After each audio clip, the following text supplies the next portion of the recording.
Selamat pagi teman-teman, kami dari kelompok 2. Kami akan mempresentasikan hasil dari diskusi kami, yaitu mengenai aspek keperilakuan pada pengakumulasian dan pengendalian biaya.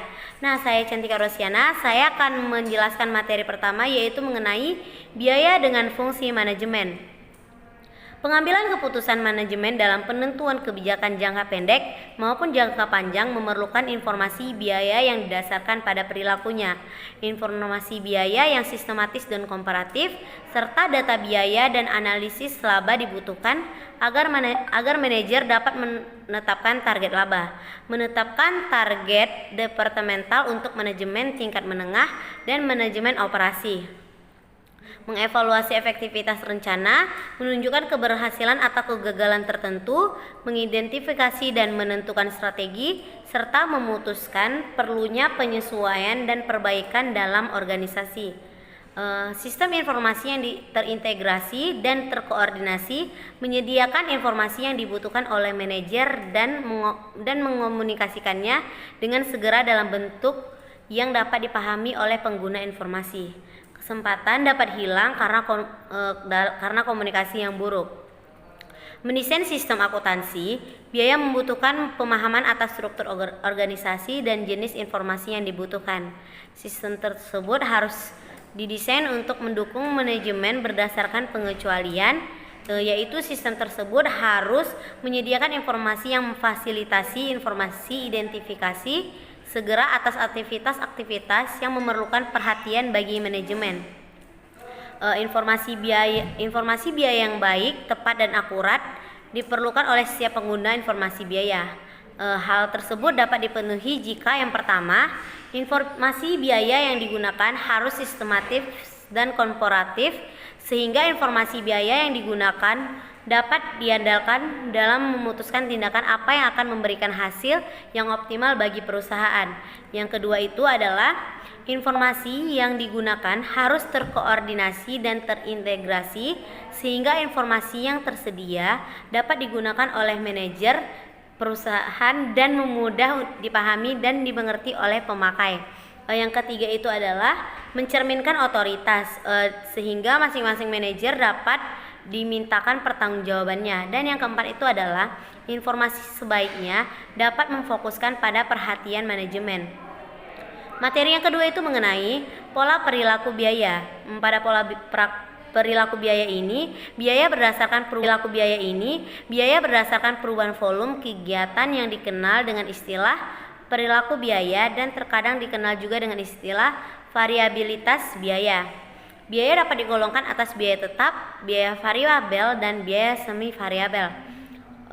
Yang pertama itu tadi kita akan bahas biaya tetap atau disebut juga fixed cost, di mana biaya tetap ini adalah biaya-biaya yang pada limit tertentu atau kapasitas tertentu atau disebut juga range of capacity, totalnya tetap meskipun volume kegiatan perusahaan berubah-ubah. Sejauh tidak melampaui kapasitas, total biaya tetap tidak dipengaruhi oleh besar kecilnya volume kegiatan perusahaan. Jarak kapasitas adalah ruang tingkat volume kegiatan perusahaan yang dapat dicapai tanpa menambah kapasitas. Biaya tetap merupakan bagian dari biaya diskresioner dan juga merupakan biaya komitmen, karena menentukan besaran angka pada volume aktivitas dan biaya yang dikorbankan yang memerlukan kajian dan analisis khusus. Biaya tetap diskresioner ini akan berhenti atau hilang jika manajemen menghentikan aktivitas yang telah ditetapkan. Beban penyusutan dan mesin dapat digolongkan sebagai biaya tetap berkomitmen karena biaya ini sulit untuk ditelusuri hubungannya secara langsung dengan produk. Baik, materi selanjutnya akan dijelaskan oleh teman saya. Baiklah, saya Dwi Lorena Rahayu akan melanjutkan penjelasan berikutnya. Di sini ada biaya variabel. Nah, biaya variabel ini adalah biaya yang totalnya selalu berubah sesuai dengan bertambahnya kegiatan atau aktivitas operasional perusahaan. Misalnya, di saat kita melakukan produksi ada penambahan bahan baku atau penambahan tenaga kerja. Nah, biaya operasional ini juga salah satu unsur yang sangat dipertimbangkan dalam memproduksi suatu produk di suatu perusahaan. Nah, misal kalau biaya variabel ini tidak terpenuhi, itu akan berdampak kepada kualitas produk atau jasa yang dihasilkan. Misalnya, contoh biaya variabel ini kan ada biaya bahan baku, biaya tenaga kerja, dan biaya-biaya tetap lainnya. Nah, misal kalau dari beberapa biaya ini kita kurangi atau tidak terpenuhi, maka kan akan berdampak kepada produk yang dihasilkan. Misal bahan bakunya dikurangi biayanya, terus jadinya tidak dapat bahan baku yang seperti diinginkan. Atau misal tenaga kerjanya kita kurangi biayanya, jadi dalam memproduksi produk itu nggak maksimal. Selanjutnya itu ada biaya semi variabel. Nah, jadi biaya ini biaya yang bisa berubah juga sesuai dengan aktivitas kegiatan operasional perusahaannya, tapi tidak secara proporsional. Nah, contoh dari biaya ini itu misalnya biaya overhead pabrik. Nah, biaya overhead ini kan salah satunya termasuk biaya penyusutan aset-aset pabrik. Kenapa tidak proporsional? Jadi kan kalau kita pakai mesin, kita kan nggak tahu mesin itu seberapa lama kita pakai. Nah, semakin lama kita pakai kan penyusutannya akan bertambah. Terus misalnya lagi itu biaya listrik. Biaya listrik itu akan bergantung kepada berapa lama kita memakai listrik. Sekian penjelasan dari saya mengenai biaya variabel dan biaya semi variabel. Terima kasih. Baiklah, saya akan melanjutkan materi dari teman saya. Di mana di sini saya akan menjelaskan materi tentang biaya relevan untuk pengambilan keputusan. Di mana dalam biaya relevan untuk pengambilan keputusan ini dibagi menjadi beberapa bagian. Yang pertama yaitu jenis-jenis pengambilan keputusan. Dalam organisasi sehari-hari, sering kali manajemen itu dihadapkan pada berbagai masalah. Nah, dalam pengambilan sebuah keputusan, di mana keputusan ini manajemen selalu mengkaitkannya dengan penentuan berbagai macam alternatif yang akan dilaksanakan. Di mana pengambilan keputusan ini jika dilihat dari sisi jangka waktunya itu dipengaruhi menjadi dua bagian. Yang pertama yaitu pengambilan keputusan yang berkaitan dengan perencanaan jangka pendek. Nah, di mana dalam hal ini itu selalu dikaitkan dengan masalah-masalah yang dapat diselesaikan dalam jangka pendek. Yang kedua yaitu pengambilan keputusan yang berkaitan dengan perencanaan jangka panjang. Misalkan seperti pengambilan keputusan mengenai penanaman modal atau aset tetap dalam suatu perusahaan. Selanjutnya itu adanya pengertian konsep biaya relevan, di mana biaya relevan itu sendiri merupakan suatu biaya yang paling terpengaruh oleh suatu pengambilan keputusan yang akan dilakukan, di mana biaya relevan ini merupakan biaya yang terjadi pada suatu alternatif, tetapi tidak terjadi pada suatu alternatif tindakan lainnya. Jadi biaya relevan ini merupakan biaya yang dapat dihindari. Jadi biaya relevan ini bisa dihindari.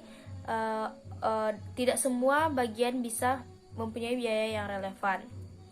Dimana semua biaya bisa merupakan biaya yang dapat dihindari, kecuali ada beberapa biaya yang tidak dapat dihindari. Yang pertama yaitu biaya masa lalu. Yang kedua yaitu biaya masa mendatang yang tidak memiliki perbedaan di antara berbagai alternatif atau tindakan yang tersedia. Nah, sementara biaya relevan adalah biaya yang memiliki karakteristik yaitu yang pertama, karakteristik biaya relevan ini yang pertama yaitu biaya masa yang akan datang, yaitu biaya yang dapat diperkirakan akan terjadi dalam waktu periode yang datang. Yang kedua yaitu biaya yang memiliki perbedaan antara berbagai alternatif pengambilan keputusan. Nah, di mana dari biaya relevan ini terdapat beberapa konsep. Yang pertama itu biaya diferensial. Nah, biaya diferensial ini nih adalah biaya yang akan datang yang memiliki perbedaan di antara berbagai alternatif pengambilan keputusan yang dapat dipilih. Yang kedua yaitu biaya yang dapat dilacak. Nah, biaya yang dapat dilacak atau biaya traceable. Nah, di mana biaya ini nih dapat diikuti jejaknya pada produk, pada pesanan, pada pusat biaya, departemen, atau divisi tertentu dalam suatu perusahaan. Jadi biaya ini nih dapat dipertimbangkan dalam pengambilan keputusan, baik itu menentukan harga pokok, mengukur prestasi di suatu produk, baik itu produk pesanan ataupun pada pusat biaya maupun departemen pada perusahaan. Yang kedua yaitu biaya penggantian. Nah, di mana biaya penggantian ini nih biaya yang selalu berkaitan dengan penggantian aset atau jasa yang akan terjadi di waktu yang akan dilakukan pada saat dilakukannya pergantian suatu produk. Yang keempat itu adanya biaya kesempatan. Nah, di mana pada biaya kesempatan ini merupakan penghasilan atau penghematan biaya yang dikorbankan karena biaya suatu alternatif tersebut. Jadi sehingga penghasilan atau penghematan itu tuh perlu diperhitungkan dalam suatu perusahaan. Biaya yang kelima yaitu biaya yang diperhitungkan, di mana biaya yang diperhitungkan ini yang sebenarnya adalah biaya yang sebenarnya terjadi. Jadi biaya yang tidak yang memang tertulis sesuai dengan apa yang udah dikeluarkan. Selanjutnya yaitu biaya inkremental. Nah, di mana biaya inkremental ini merupakan biaya-biaya yang ditambahkan atau biaya-biaya yang tidak akan dikorbankan dalam suatu alternatif. Jadi biaya ini nih tidak akan dikorbankan untuk alternatif-alternatif yang lainnya. Nah, materi selanjutnya akan dijelaskan oleh teman saya. Baik, saya akan menjelaskan bagian yang ketujuh, yaitu biaya tunai. Nah, biaya tunai atau disebut dengan istilah biaya kas, ini merupakan biaya yang memerlukan pengeluaran kas sebagai akibat dari keputusan manajemen. Nah, konsep biaya ini bermanfaat untuk menganalisis aliran dana atau aliran kas di waktu yang akan datang dalam intervensinya dengan keputusan penanaman modal. Nah, selanjutnya yaitu nomor 8 yaitu biaya tertanam. Biaya tertanam adalah biaya yang dalam situasi tertentu tidak dapat diperoleh kembali. Biaya tertanam juga merupakan pengeluaran yang telah terjadi di masa lalu. Nah, yang tidak dapat kembali dalam situasi tertentu dan tidak akan mempengaruhi biaya di masa depan. Selanjutnya yaitu bagian pentingnya manajemen biaya. Sebagian besar pendapatan penjualan dalam suatu perusahaan yang dihasilkan dengan mengeluarkan biaya, oleh karena itu manajemen biaya dapat dikatakan penting. Anggaran biaya dan analisis biaya adalah salah satu cara untuk mengendalikan dan mengatur biaya untuk memperbaiki laba neto. Nah, cara lain untuk memperbaiki laba neto adalah biaya pengurangan tanpa memedulikan konsekuensinya. Tindakan ini mungkin tidaklah bijaksana. Barangkali cara yang paling baik adalah dengan meninjau setiap biaya atau beban dan memantau setiap kontribusinya terhadap laba neto. Selanjutnya bagian perilaku biaya untuk perencanaan, pengendalian, dan pengambilan keputusan. Dalam menyusun perencanaan, pengendalian, dan pengambilan keputusan untuk melakukan evaluasi atas biaya yang terjadi pada tingkat efektivitas yang berbeda, maka biaya tetap dan biaya variabel harus dipisahkan. Pemisahan biaya tetap dan biaya variabel itu untuk tujuannya itu sebagai berikut. Yang pertama itu perhitungan biaya overhead, predeterminasi dan analisis varians. Yang kedua, perhitungan biaya langsung dan analisis varians.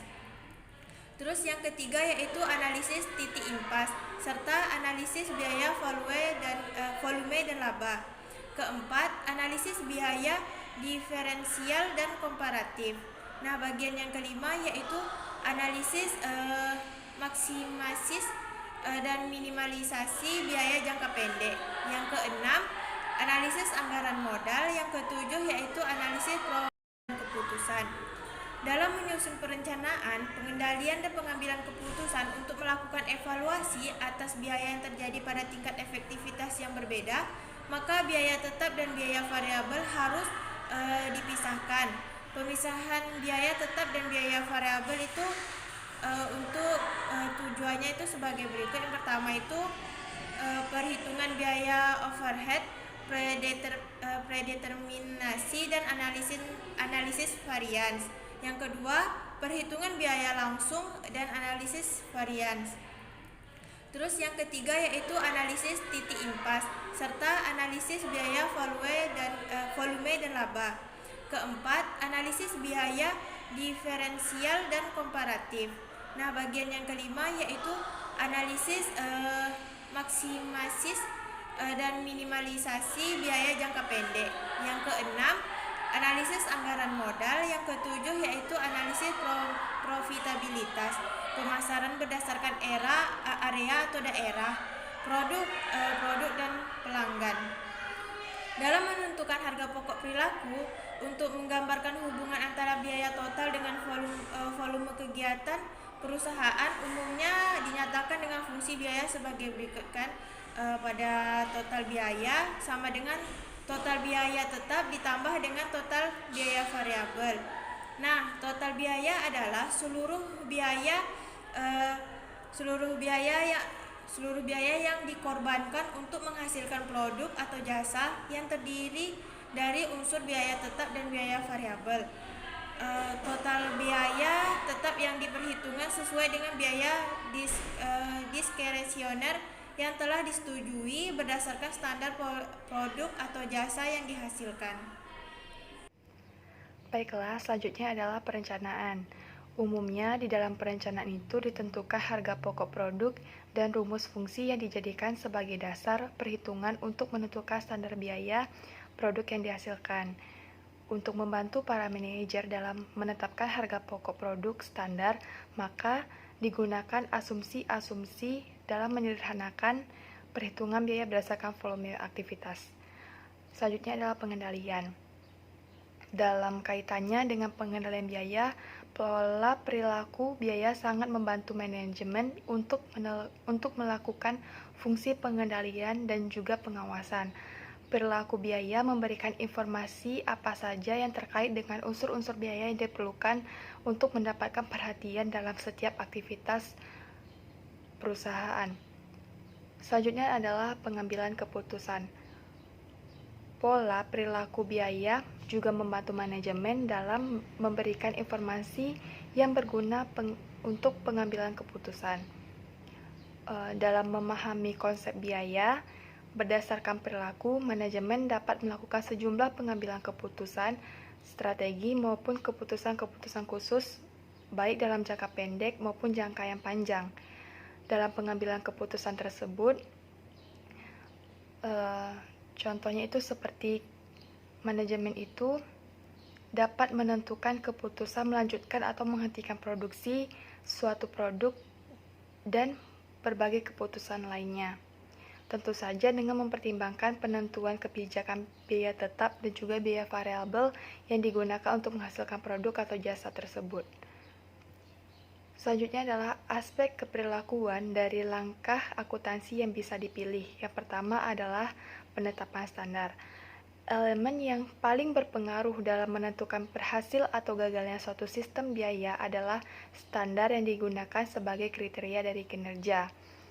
Standar akan menghasilkan perilaku bekerja yang efisien hanya jika standar tersebut dapat diterima sebagai aspirasi oleh individu untuk terkait siapa standar pengendalian dan evaluasi kinerja tersebut dirancang. Dan ada 4 syarat utama bagi sistem pengendalian yang unggul secara keperilakuan. Yang pertama adalah standar harus ditetapkan dalam cara sedemikian rupa sehingga orang yang menerimanya dapat diterima dengan realistis dan bukan arbitrer. Yang kedua, orang-orang harus merasa bahwa mereka memiliki pengaruh dalam menetapkan tujuan tersebut. Yang ketiga, orang-orang harus yakin bahwa mereka tidak akan dihukum secara tidak adil untuk variasi normal yang terjadi secara kebetulan dalam suatu kinerjanya. Yang keempat adalah umpan balik atas kinerja tersebut, yang bertujuan kinerja tersebut harus untuk memperbaiki maupun mengevaluasi fungsinya. Selanjutnya adalah partisipasi dalam penetapan standar. Pentingnya partisipasi dalam penetapan standar ini telah dibahas di materi-materi sebelumnya. Jika seorang pekerja berpartisipasi dalam penetapan standar kinerjanya sendiri, maka ia akan membuat komitmen yang tegas terhadap standar tersebut, sehingga akan bekerja secara keras untuk mencapainya. Baiklah, selanjutnya akan dilanjutkan oleh teman saya. Baiklah, saya akan menjelaskan tentang aspek keperilakuan, di mana semua model akuntansi untuk menginvestigasi varians biaya dasar pada pandangan pengendalian struktural. Pandangan ini melihat pengendalian sebagai mesin homostatis yang mengatur dirinya sendiri, dan juga komponen khusus dari kebijakan yang dapat mempengaruhi respon manusia adalah faktor-faktor seperti batasan yang ditetapkan oleh manajemen, jenis hasil umpan balik, kemudian keketatan pemaksaan dan penghargaan, serta sanksi yang terkait dengan kebijakan pengendalian. Kemudian batas pengendalian saya akan menjelaskannya, di mana kisaran hasil kinerja yang dapat diterima oleh manajer adalah batasan pengendalian. Batasan ini menentukan seberapa mudah atau sulit bagi seseorang yang dikendalikan untuk berkinerja dalam kisaran yang dapat diterima, dan berapa banyak ruang yang dimiliki untuk gagal sekali waktu. Kemudian ada hasil umpan balik tadi. Hasil umpan balik tidak seperti mesin informasi umpan balik terkait kinerja yang akan menimbulkan perasaan berhasil atau gagal dalam diri individu yang dikendalikannya. Kemudian ada keketatan pemaksaan, di mana pemaksaan yang ketat atas kebijakan pengendalian atau kebijakan pengendalian akan menimbulkan tekanan dalam diri individu yang dikendalikan. Kemudian ada struktur penghargaan, di mana orang atau kelompok akan memodifikasi perilaku yang tidak diinginkan dan mengulangi perilaku yang diinginkan ketika mereka memandang bahwa perubahan atau pengulangan perilaku tersebut disertai penghargaan intrinsik atau ekstrinsik. Nah, oleh karena ada efek umpan balik tersebut, psikologi di antara berbagai faktor kebijakan pengendalian dengan kinerja masa depan. Maka kebijakan pengendalian yang ideal harus dibuat khusus dan bervariasi dari situasi ke situasi. Nah, itulah tadi presentasi dari kelompok kami tentang aspek keperilakuan pada pengakumulasian dan pengendalian biaya. Lebih dan kurang kami mohon maaf apabila ada kesalahan kata.